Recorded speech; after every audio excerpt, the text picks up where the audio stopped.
is Rachel, and I'm here with day 4 of Bookmas. So today we're talking about underhyped, underrated books, and I have my top 4 for you that I have read from 2016. First up is The Killing Woods by Lucy Christopher.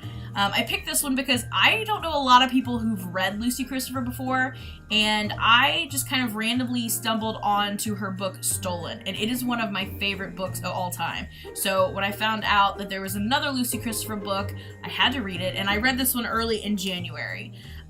I don't think it was quite as good as Stolen, but it's still very interesting, and I really, really like Lucy Christopher's writing.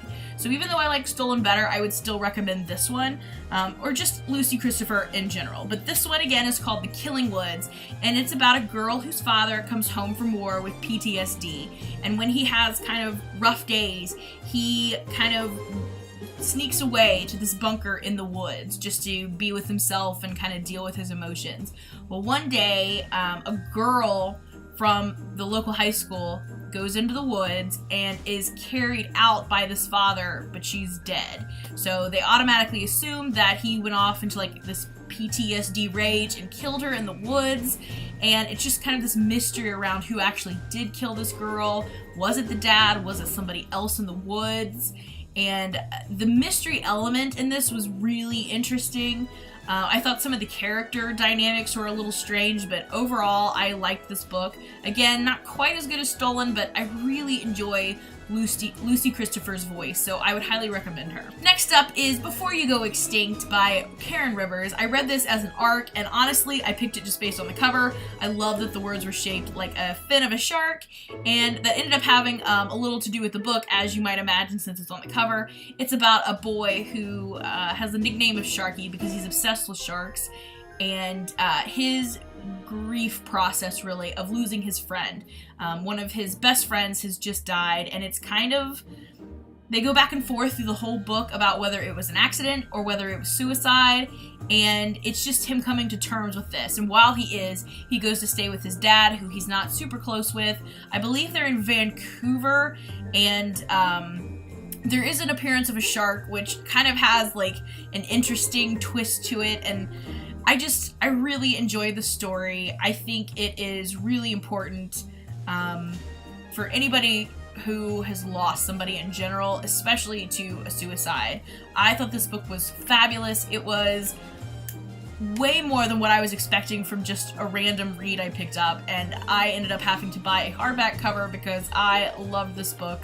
I highly, highly recommend it, and I will be reading more of Karen Rivers as soon as I get a chance. Next up is a graphic novel called Soppy by Philippa Rice. I saw this somewhere on the internet, probably Goodreads maybe, or Instagram, and I was like, I wonder what this is all about. So I borrowed an e-copy from the library and fell in love and had to get my own copy. It is just this cute little story of this couple and just all their cute couple-y things. I don't even know how to describe it. It reminded me a lot of like, what was that old newspaper thing? The Love Is type of thing. It's all the things that love is, and it's just cute. It's just this cute little couple that's, you know, doing their own little thing, and you get to kind of see into their relationship and their the way they treat each other. It's just cute. It's just so cute. This would be a perfect gift for a loved one for Christmas, or maybe even for Valentine's Day, so keep that in mind. And if you're a romantic at heart, you definitely want to give this a read. It is so cute. I love the graphic style of this. I thought it really supported the text instead of kind of competing with it for attention. And like the whole thing is set in red and black and white, and I just loved it. I thought this was amazing. So cute, so cute. And last up is Nightmares by Jason Segel, and yes, the actor Jason Segel. I was even unaware that this existed until it showed up in a book fair a couple of years ago, and I bought it for myself and just never read it. And then Jason Segel actually came to a local bookstore to promote the 3rd book in the series recently, and him talking about it just totally inspired me to want to read the book. I think it added a whole other element to reading the book, and I also listened to the audio version with him reading it, so it was just very Jason Segel-y, if you will. And this is about a boy whose mother has died, and the father has remarried, and he believes his stepmom is a witch, and he ends up having to go into like the netherworld and find his way back out. This book was way more than what I was expecting, but I just wasn't expecting that much, and it was so good. I think everything wrapped up so well. It added so many elements to it. There was just so many positive messages to it, and I absolutely think I got more out of it from listening to Jason Segel talk about the book before, but it was just really, really good, and I would highly recommend this. I think the kids are going to love it. I'm getting some copies for our library, but if you're going to listen to it, I would highly recommend the audiobook narrated by Jason Segel. It adds another little element to it. The voices are hilarious, but again, Nightmares by Jason Segel.